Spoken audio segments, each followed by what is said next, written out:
기도하시겠습니다. 하나님 아버지, 오늘 주의 말씀으로 우리를 돌아보고 또 우리 주 예수 그리스도 그분이 나의 삶의 어떤 존재인지를 깊이 돌아보고 성찰하는 시간 되게 하옵소서. 예수님의 이름으로 기도합니다.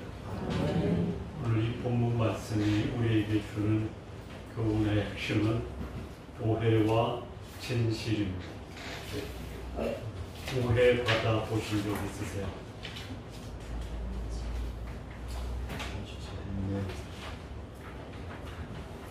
오해해 보신 적 있으세요? 오해 받을 때 기분이 어떠십니까?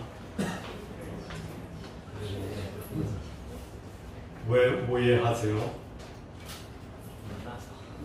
몰라서. 아, 모르면 오해합니까?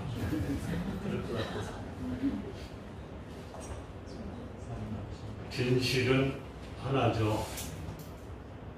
진실은 하나죠. 어떤 상황에서 벌어지는 사건이나 진실은 하나죠. 그런데 그거를 바라보는 수많은 사람들이 이 사건과 상황을 자기 경험과 판단에 근거해서 이해하죠.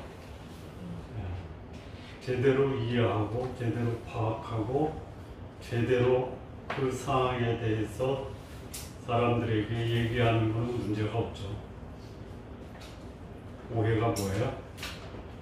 그 사건을 보고 이해했는데 다른 사람에게 전하니까 이게 진실과는 달라져요. 그러면 기분이 어때요? 일부 예배 때 어떤 분이 억울하대요. 오해를 받으면 억울하대요. 그래서 그러면 오해 해보셨습니까? 했더니 오해도 해보고 오해도 받아봐요.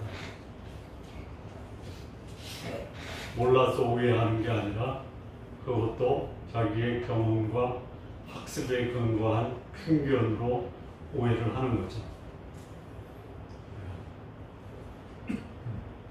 오해하면 극단적인 경우에 이게 사람의 인격을 심하게 손상 끼칠 수도 있어요. 더 심하게 하면 인격만 손상시키는 것이 아니라 목숨까지도 뺏어갈 수 있어요. 그래서 오해하는 말 하지 마시고요. 또 오해 받을 때 잘 대처하셔야 돼요. 사실이 아닌 거 가지고 나를 모함한다. 그래서 심한 모독감을 받을 것 같다. 어떻게 대처하는 것이 바람직한 신앙인의 자세입니까? 어떻게? 침묵. 굉장히 좋은 방법.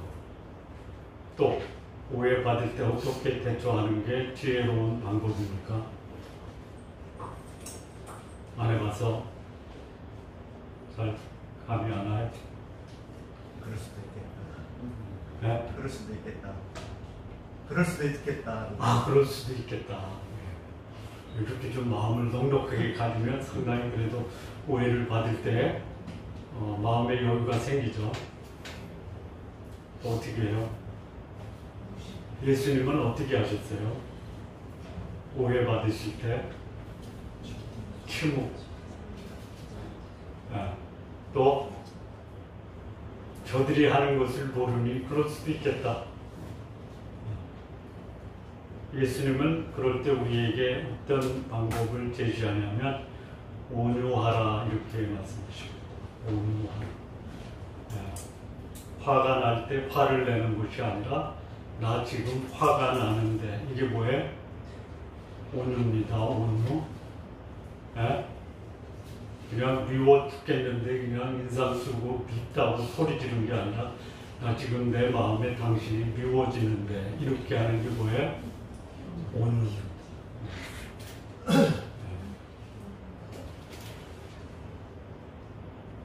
자기 마음을 잘 다스려서 대응하는 거예요. 그래서 이게 사실이 아니에요. 사실이 아니야. 상대가 오해한 거예요. 그러면 어떻게 해요?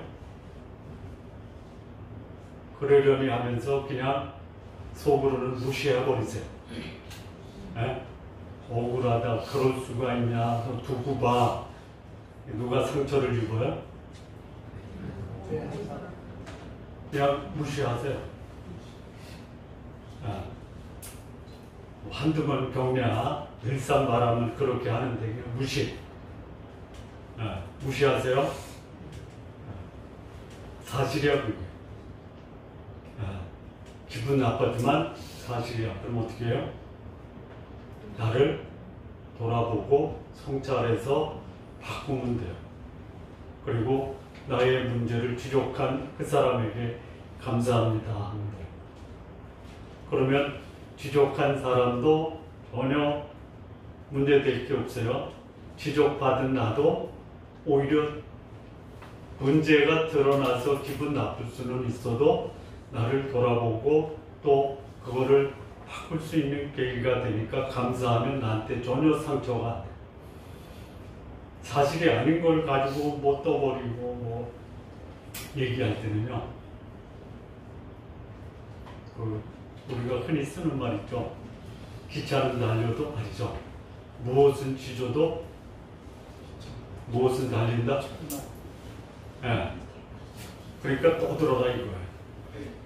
예. 예수님은 떠들어라, 나는 내 길을 간다. 예. 살아야 될 목적과 그 이유가 분명한 사람 주위에서 떠드는 것에 별로 신경을 안 쓰죠.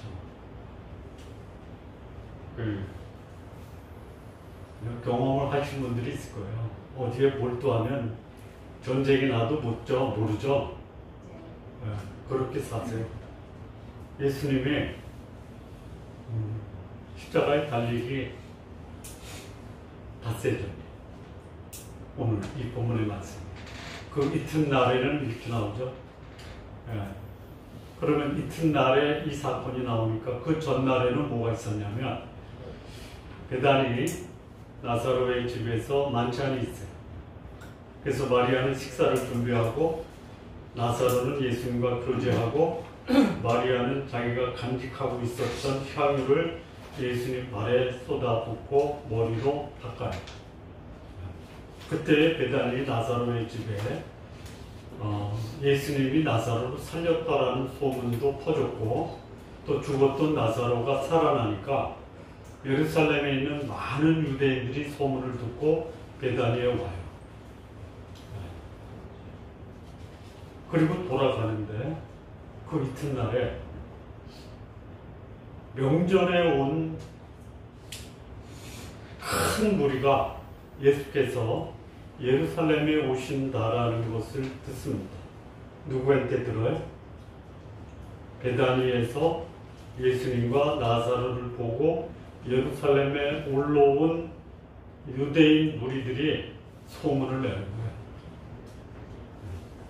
17절 말씀 한번 보시고요. 나사로를 무덤에서 불러내서 죽은 자 가운데서 살리실 때에 그 함께 있던 유대인들이 증언을 해요. 뭘 증언해요? 예수께서 어제 나사로의 집에서 식사도 하시고 그 누이 마리아가 향유를 붓고 머리를 닦는 그 과정에 예수님이 내일 예루살렘에 올라오신대. 그 얘기를 들을 때 이 무리들이 또 뭐라고 얘기하냐면요. 18절에 이 무리가 예수를 맞이하잖아요. 네? 명절에 온 큰 무리가 맞으러 나가 소리를 질러요. 여기 맞은 거예요. 영접하는 거예요. 환영하는 거예요. 왜 그래요? 표적 행함을 들었기 때문에요.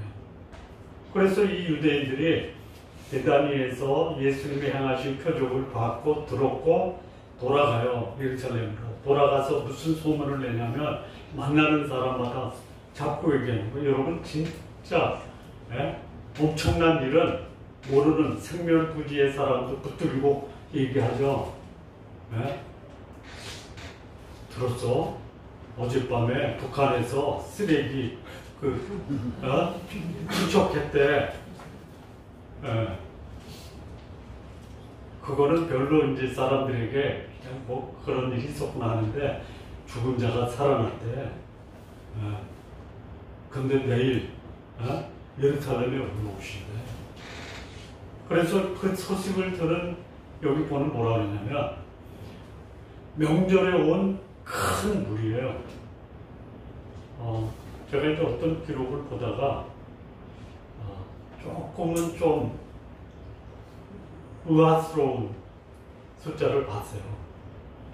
1세기 역사학자 요세푸스라고 하는 사람이 그렇게 기록했대요. 근데 요세푸스가 기록한 그 근거는 제가 확인을 못했는데 6월절에 예루살렘에 온 디아스포라 유대인 또 갈릴리 남쪽, 북쪽, 서쪽 이쪽에서 온 유대인들이 합치면 최대 250만 명이 모였다라고 그래요. 그래서 제가 좀 확인을 하려고. 자, 예루살렘에 250만이 모일 수 있을까요? 네? 안 가봐서 모르죠. 그러면 1974년 여의도 광장에서 빌리그램 전도대회 때 모인 인원이 최대 110만이라고 그랬잖아요. 여의도에 110만이 모였어요. 그럼 예루살렘에 모인다면 250만도 뭐 충분히 있을 수 있는 가능성이 있다 이죠. 그렇게 많이 모였죠. 왜요? 6월절 기념하기 위해서. 그들이 예수가 예루살렘에 온다라는 말을 들었어요. 그들이 들은 예수는 누구냐?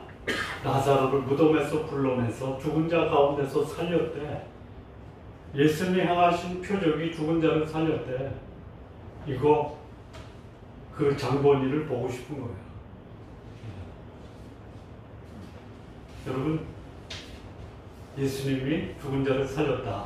근데 주변에 사랑하는 가족이 이제 죽을 병에 걸렸어요. 근데 죽은 자를 살렸다라는 분에 대한 소문을 들으면 만나러 가시겠어요? 안 가시겠어요? 가죠. 그 사람 만나면 개차반이 성자로 바뀐데 찾아가겠어요? 안 가겠어요? 안 가세요?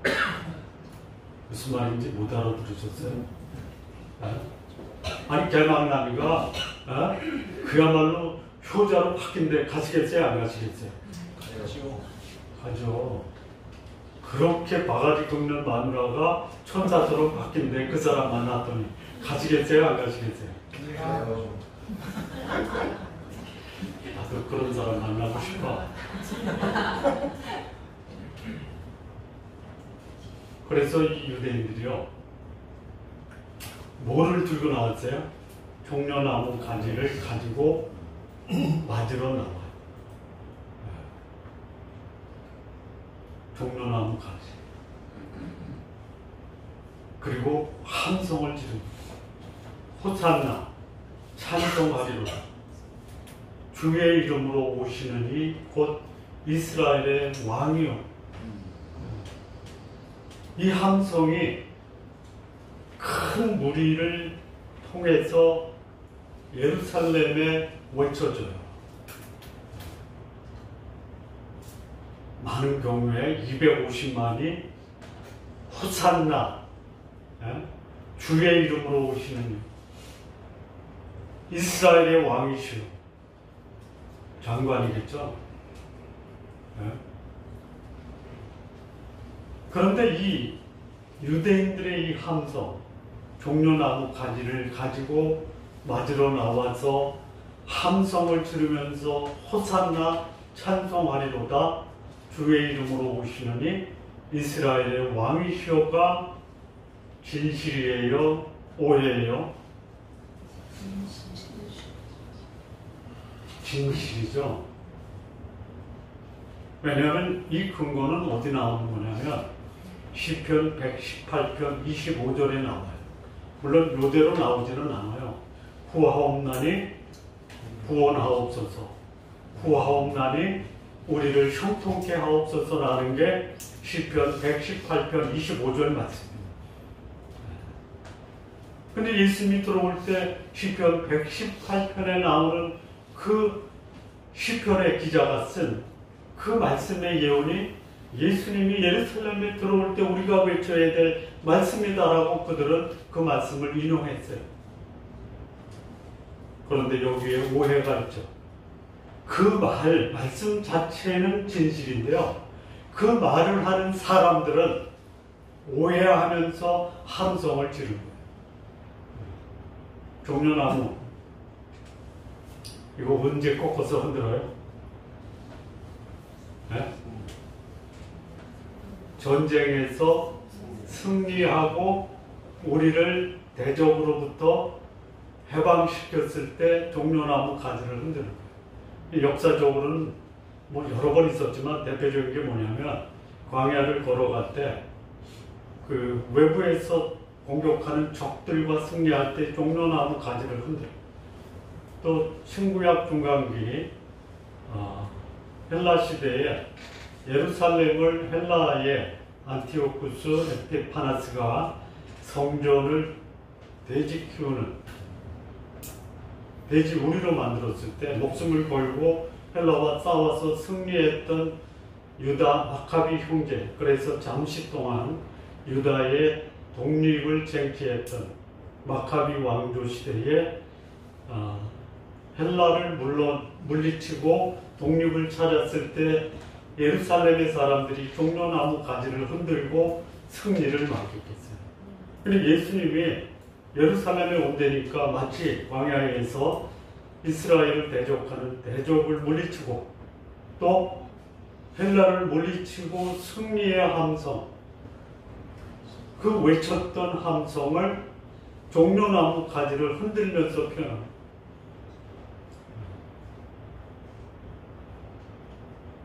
무슨 승리자예요?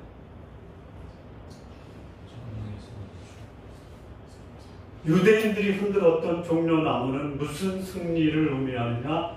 이제는 우리는 로마로부터 진정한 자유와 승리를 얻을 것이고 해방을 누릴 것이다.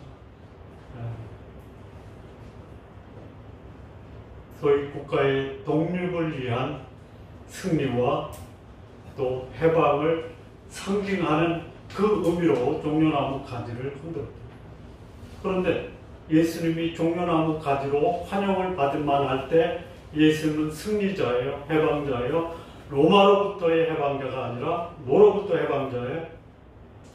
우리를 누르고 있었던 얽매기 쉬운 죄, 무거운 짐으로부터 우리를 벗겨주신 해방자, 승리자. 죄와 사망으로부터 우리를 해방시키고 승리를 주신 그 메시아라는 유대인들은 정치적 승리자, 정치적 굴레로부터 우리를 벗겨준 이런 승리자로 예수님을 영접합니다. 예수님이 그런 유대인들의 함성에 대해서 아무런 대꾸를 안 해요. 왜 그래요? 대꾸할 만한 가치가 없다. 호산나 부릅니다. 호산나, 이거는 우리를 구원하십시오. 구원자로 예수님을 영접하는 겁니다. 역시 유대인들이 종려나무 가지를 들고 호산나 외칠 때 그 호산나는 뭐예요? 로마의 억압으로부터의 구원. 예수님은 구원자는 맞는데 로마로부터 구원하기 위해서 오신 것이 아니다라는 예수님은 죄와 사망으로부터 우리를 자유케 하기 위해서 오셨어요. 그리고 이스라엘의 왕이시오라고 그들은 함성을 외칩니다. 당시의 유대의 왕은 누구냐면 헤롯이에요. 헤롯. 소위 욕망과 탐심과 그리고 죄악의 화신과 같은 헤롯이. 그가 우리의 왕일 수 없다. 가난한 자를 사랑하시고 눌린 자를 자유케 하시고 못 먹는 자에게 먹을 것을 주시고 슬픔의 자리에 기쁨을 가져 주시는 그 예수님이 우리의 진정한 왕이다. 소위 세상적인 왕으로 예수님을 영접한다. 이게 소위 유대인의 오해예요. 예수님은 이 땅의 왕으로 오셨어요. 내 인생이 어디로 가는지 모를 때 우리의 길을 인도하는 안내자, 통치자, 주관자로 이 땅에 오십니다. 여쭤보겠습니다. 우리 성도님들은 예수님을 여기 유대인들이 외쳤던 그런 함성의 예수님이십니까? 아니면 영혼의 구원자, 죄와 사망으로부터 자유를 주신 그런 해방자, 여러분의 인생을 지옥에서 천국으로 인도하는 여러분 인생의 주관자로 예수님을 영접하십니까? 어디에 가까워요? 여러분들이 지금까지 신앙생활하고 예수님을 믿어왔는데 예수님이 여러분의 어떤 존재이기를 원하십니까? 먹을 거 주시고, 네? 또 나를 누르고 있는 이 세상의 굴레로부터 벗겨주시고, 네? 어떤 예수님이세요? 한번 진지하게 한번 고민해 봤으면 좋겠어요. 여러분, 예수는 우리 영혼의 구원자입니다. 우리를 천국으로 인도하시는 분이십니다. 그분을 만나면 여러분 인생 더 이상 죄로부터 억압당하지 않고 진정한 자유를 누리게 될 수 있습니다. 라고 설교하는 교회와 여러분 예수님 믿으면 먹을 문제 해결이 돼요. 육체의 질병도 해결이 돼요. 여러분들을 억압하고 있는 여러분 주변에 여러분의 마음고생시키는 자로부터 자유를 얻을 수 있습니다. 어느 목사한테 사람들이 몰릴까요? 그런데 한 달을 봐서 잘 모르죠. 올 9월에 인천 송도에서 세계 로잔 대회가 개최가 됩니다. 슬로건이 뭐냐면요, 죄의 얽매인 자들에게 진정한 구원의 자유를 누리게 하자가 아니에요.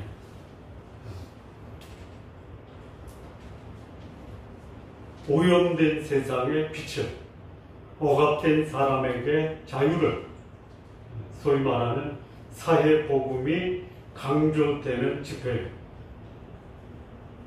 여러분, 복음 집회하는데 사람들을 모아드리겠어요? 사회를 정화시키는 자라고 하는데 사람들을 모으겠어요? 사회 정화하지 말라는 게 아니에요. 주객이 전도된 거예요. 사람은 변하지 않는데 사회를 변화시키자. 안 된다. 이 로잔 운동의 시초는요, 아주 순수했어요. 1960년대 후반인데요. 미국의 빌리그레임 목사님이 주체가 되어가지고 스위스 로잔에서 개인 구원, 개인 영혼, 그때 WCC에 대항해서 시작했던 운동이 로잔 운동이에요. 복음주의 운동이에요. WCC 따라가요. 그리고 거기에 사람들이 그게 복음이다라고 따라가는 거예요. 이게 뭐예요? 오해. 진실을 외면한 오해. 근데 그게 이제 잘못됐다라고 지적하면 아니다. 개인 구원이 평화되거나 그게 무시되는 게 아니다. 개인 구원을 해야 되는데 사회 구원까지 가. 그건 맞아요. 그런데요, 요게 포장하는 거예요. 개인 구원은 뒷전이에요. 그래서 우리는 이 집회를 마침으로 내가 속한 사회에 어떤 빛을 비추고 오염되고 부패된 사회를 정화시키는 데 앞장서자라고 그렇게 몰아갑니다. 여기 예루살렘에 모였던 무리들이 그렇게 오해한 거예요. 이게 그때 오해 문제가 아니에요. 지금도 동일한 현상이 소위 복음주의 교회 내에서 이루어진다는 거예요. 저는 차라리 개인적인 의견에 참고만 하세요. 복음주의보다 근본주의가 나아요. 근본주의가 뭔지 아시죠? 예수님은 마리아를 통해서 출생했다. 성경은 오류가 없다. 예수 그리스도의 구원은 유일한 구원이다. 이런 게 근본주의. 잘못됐어요? 근데 문제는 뭐예요? 그거를 하나의 틀로 만들어서 그 안에 가둬버려. 자유보다 근본주의 교리가 더 중요하다. 이것도 문제예요. 성경은 이렇게 말합니다. 진리가 너희를 자유케 하리니 진리가 너희를 자유케 한다. 진리는 자유케 하는 거예요. 너희가 자유를 위해서 부르심을 받았으나 이 자유로 육체의 기회를 삼지 말고 사랑으로 서로 종노릇하라. 근데 가둬버려요. 근본주의라는 이 울타리에 가둬놓고 못 벗어나게 해요. 억압시키는 거예요. 그게 아니다. 오늘 이 본문의 말씀, 종려나무 가지를 들고 나와서 외쳐서 호산나 찬송하리로다 주의 이름으로 오시느니 이스라엘의 임금이시오가 잘못된 게 아니에요. 그거를 오해하는 게 잘못. 그러면 진실이 뭐냐? 예수님이 그 어린 나귀를 보세요. 그리고 타고 오세요. 유대인들이 예수님이 예루살렘에 있어 왔을 때 나귀 새끼 타고 오는 것을 기대했을까요? 호위병에 둘러싸여서 깃발을 들고 백마 타고 오는 예수님을 기대했을까요? 백마 타고 호위병들을 거느리고 깃발을 들고 오실 것을 기대했을 것 같죠. 그런데 타고 온 그 동물이 뭐예요? 나귀도 새끼요. 왜 타고 오셨어요? 아니 백마 타고 오면 안 되시나? 그때 어느 제자들 그걸 몰라요. 제자들 야 그 성 안에 가면 나귀 새끼가 묶여 있는데 그거 끌고 왔어요. 그거 타고 가시는 거야. 제자들도 그거 몰라요. 몰랐어요. 어디 나와요? 15절 14절인가요? 14, 15절 16절 제자들이요 처음에 이게 뭐지? 깨닫지 못해요. 그러다 예수님이 영광을 받으세요. 영광을 받았다라는 게 뭐냐? 이거는 유대인들이 생각하는 영광이 아니에요. 하나님이 생각하는 영광이에요. 유대인들의 영광은 뭐야? 로마도 우리를 해방, 억눌린 자, 갇힌 자를 풀어주고 배고픈 자에게 먹을 것을 주고 아픈 자를 고쳐주고 그걸 기대했어요. 그게 영광인데 여기 예수님이 영광을 받으셨다가 뭐예요? 궁극적으로는 사람들이 기대했던 영광이 들어가 있는 이 영광이에요. 근데 첫 번째 뭐 하셨어요? 예수님 이 땅에 오신 게 영광이에요. 마국간에 오신 것도 영광이에요. 하늘에는 영광이요. 땅에서는 기뻐하심을 입은 자들의 뭐라 했어요? 은혜라고 했어요. 영광이에요. 여러분 하나님이 마국간에 그 강보에 쌓여서 부유에 누른 게 영광이에요. 영광이에요. 오늘 내 삶이 이게 뭔가 초라하고 볼품없고 부끄럽고 하나님이 그 삶을 영광이라고 말씀할 수도 있어요. 목수로서 사셨어요. 영광이에요. 33년 동안 머리 둘 것도 없어요. 이게 영광이에요. 그리고 그분은 죄인으로 십자가에 죽으셨어요. 이게 영광이에요.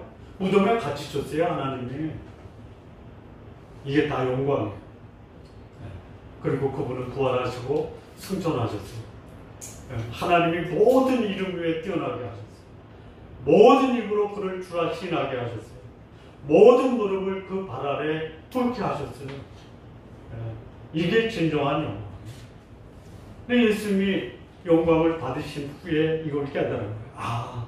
나귀 타고 오신 게 영광이로구나. 사람들은 저게 뭐야? 전혀 기대에 못 미치는 모습이 유대인들이 호산나 찬송하리로다 외치면서 환영했던 그들이 십자가에 못 박으라라고 돌변하잖아.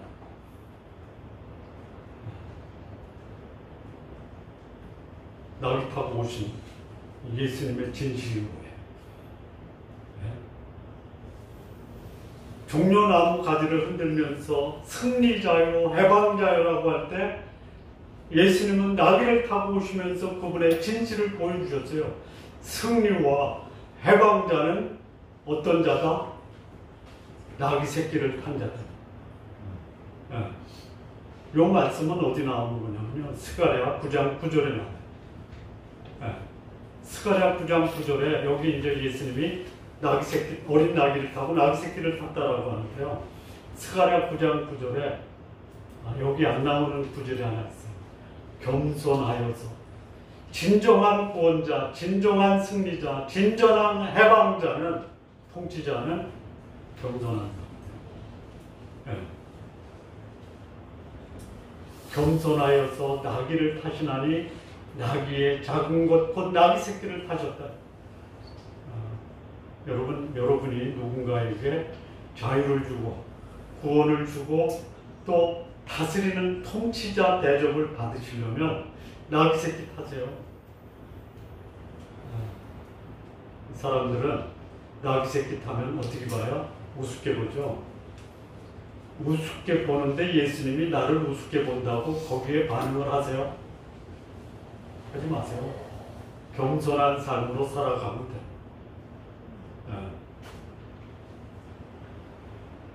우리 한번 여기다 가슴에 손을 얹고 얹으셔도 나는 나귀 새끼 타고 살아야 되겠다. 안 하세요?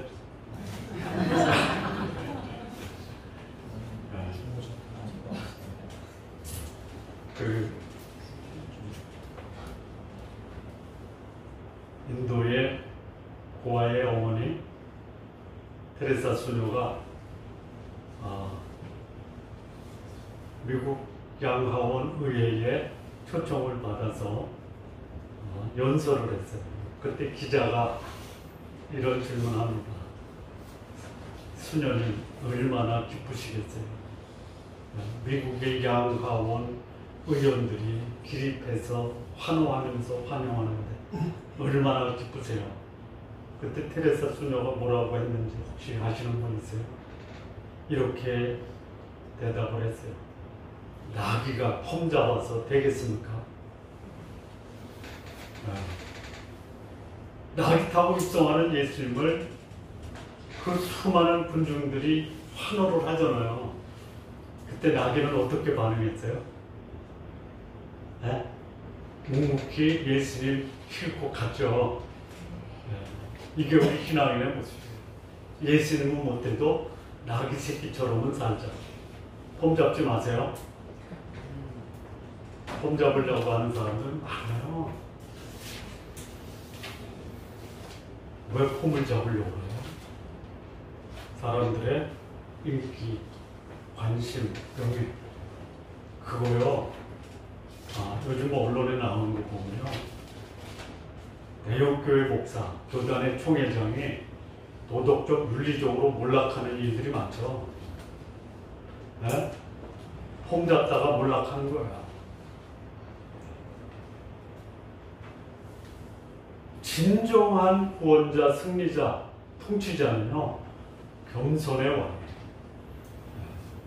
근데 사람이 겸손하면 사람이 우습게 여기는데요. 아니에요. 예수님이 사람들에게 조롱과 핍박과 우스운꼴을 당했지만 예수님은 그 길을 가지는 거예요. 그 다음에 진정한 이 예수님, 이스라엘 왕으로 호산나 하면서 환영받을 예수님의 진실된 모습은 뭐냐면요. 예수님이 그래요. 시온 딸아, 두려워하지 마라. 근데 이것도 이제 아까 나왔다. 이 스가랴 9장 9절에는요. 두려워하지 말라라는 말씀이 없어요. 요거를 인용했는데요. 그럼 여기서 두려워하지 말라라는 말이 스가랴 9장 9절에는 무슨 표현으로 돼 있어요? 기뻐할지어다, 즐거워할지어다. 훨씬 더 적극적 긍정이죠. 네, 여러분 한번 잘 생각해 보세요. 기쁘고 즐거울 일이 많아요? 두려운 일이 많아요? 예? 앞으로 살아갈 것 생각하면 그냥 깜깜하죠? 두렵죠? 이럴 때 예수님이 나타나셔서 두려워하지 마. 그거는 이해가 되죠? 두렵고, 예? 그야말로 이 깜깜한데 기뻐해. 여러분 찬양 부를 때 기뻐하며 이거 하면 기분 나쁘죠? 기분 나쁜가? 그런데 두려워 말라. 예수님이 그 무리들의 사정을 충분히 이해하시고, 사실 이 말의 뜻은 기뻐하며 살아야 되고 즐거워하며 살아야 돼. 진정한 이스라엘의 왕, 호산나 찬송을 소위 외침받기에 합당한 분은요, 평강의 왕, 기쁨의 왕, 이런 왕으로. 여러분, 저는 그분 만나기 전에는 두려움이 있었는데 그분 만나고 나서 내 마음속에 있는 두려움이 사라졌어요. 받으세요? 나 혼자 살 때 너무너무 힘들었는데 우리 엄마 만나고 우리 엄마를 만나서 내가 내 얘기를 했더니 엄마로부터 나는 평강을 얻었어. 두려움이 사라졌어. 어머니들 그렇게 되세요? 나 우리 엄마 만나고 또 짜증스러워졌어.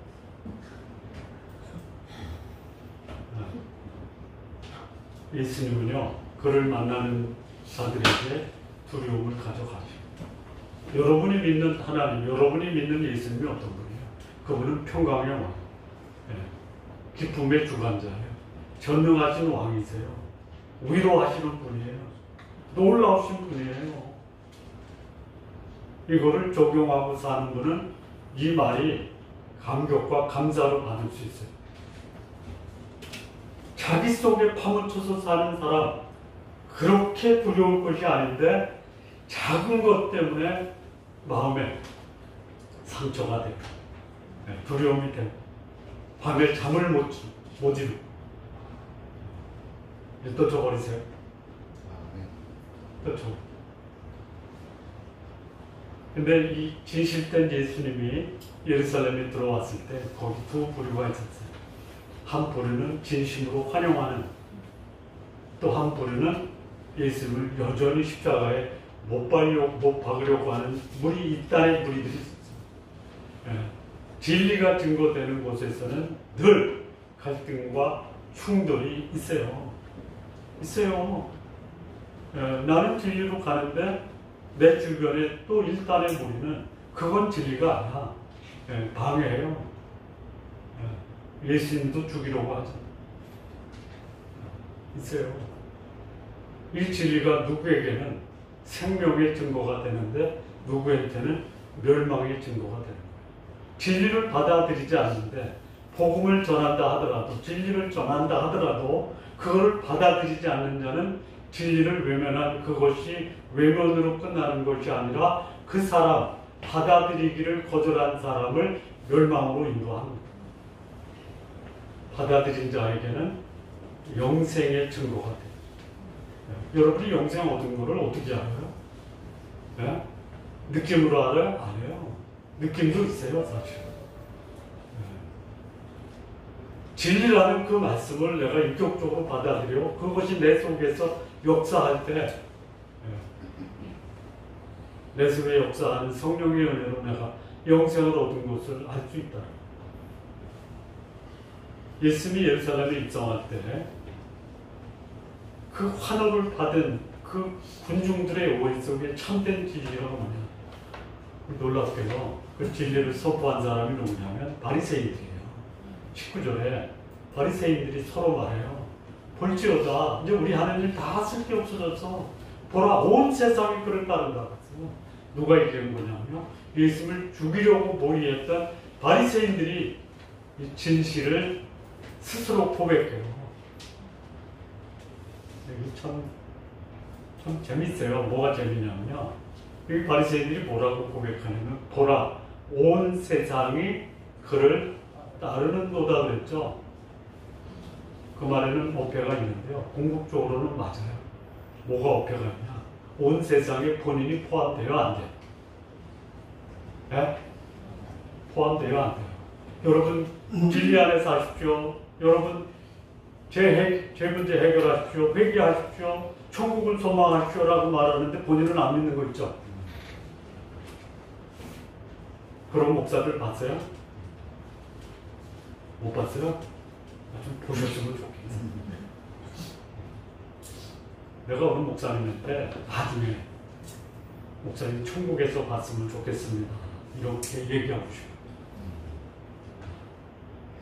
제가 신대원 다닐 때 그 교수님이 저 이제 대화를 하는데 김전도사 그때 신학생이니까 대화가 돼서 깊이 있는 대화를 했는데 대화하다 보니까 김전도사님은 정초주의예요 그러시더라고. 그게 뭐예요? 그랬더니 영어로 얘기했어요. 파운데이셔널 리스트. 기초가 튼튼한 사람을 정초주의라고 해요. 그러면 교수님은 뭐예요? 저는 비정초주의예요. 그것도 뭐예요? 제 학문의 기초는 성경이 아니고요. 철학이에요. 그래서 성경을 설교를 하는데 예수님이 나의 구원자라고 설교 못하네요. 직접 나한테 얘기해요. 그분이 저 종교 철학 가르쳤는데 A 플러스 주긴 줬어요.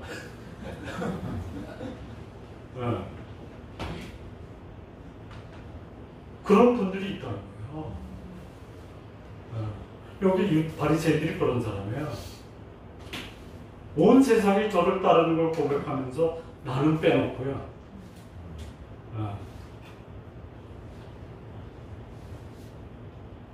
오늘 복음을 전하는 목사님이 설교를 했어요. 성도들이 그냥 감동을 해요. 담임 목사가 나와서 주석을 해. 거꾸로 얘기해, 거꾸로. 그럼 뭐예요, 이게? 초청 강사는 복음을 전했는데 담임 목사는 엉뚱한 소리 하는 거예요. 그런 거 못 들으셨어요? 그러면 복음 전한 목사님을 존경하겠어요? 복음 전한 목사님의 반대 얘기하는 담임 목사를 쫓으겠어요? 담임 목사 쫓아가요. 여기 그거 아니에요. 오해와 진실이 뭐예요? 복음 전하는 자는 외면당하고 복음이 아닌 걸 가지고 자기 입맛에 맞게끔 가공하는 자들은 무리들이 따라가는 거예요. 그러니까 동의할게요. 진실은 변하지 않아요. 그런데 그것을 바라보고 그것을 외면하고 그것을 왜곡하고 변질시키는 자들이 오히려 이 시대에 더 사람들로부터 환영을 받는다. 여러분 진리를 분별하십시오. 그것이 오늘날 현실의 문제에 실질적인 도움은 안 됩니다. 예수는 우리에게 먹을 것 주러 오신 거 아니에요. 병 고치러 오신 거 고치셨어요. 먹을 것 주셨어요. 그러나 예수는 이 땅에 우리를 죄로부터 자유를 주고 지옥에서 천국으로 안내하는 영혼의 구원자로 오신 거예요. 그분을 믿고 사시기 바랍니다. 현실이 나에게 부족하고 열악하고 삶이 고달퍼도 내 영혼의 자유를 누리고 나는 천국의 시민권을 가지고 있다. 내 인생 마침내 지상에서 순간을 살다가 영혼으로 들어갔을 때 그야말로 우리가 기대했던 그 기대 이상의 영광을 우리도 누리게 될 겁니다. 오늘 이 땅에 사는 게 조금 힘들고 피곤하고 고달프다. 영원한 하나님이 예비하신 영광의 삶을 위해서 오늘의 삶을 사시는 성도님들 되시기를 진심으로 바랍니다. 기도하시겠습니다. 하나님 아버지 감사합니다. 우리 주님 예수 그리스도 진정한 승리자, 구원자, 그리고 우리 인생의 통치자가 되신 것을 감사합니다. 우리 평생에 우리 주 예수 그리스도 그분의 뜻에 순종하며 동행하는 귀한 성도님들 모두 되게 하옵소서. 예수님의 이름으로 기도합니다.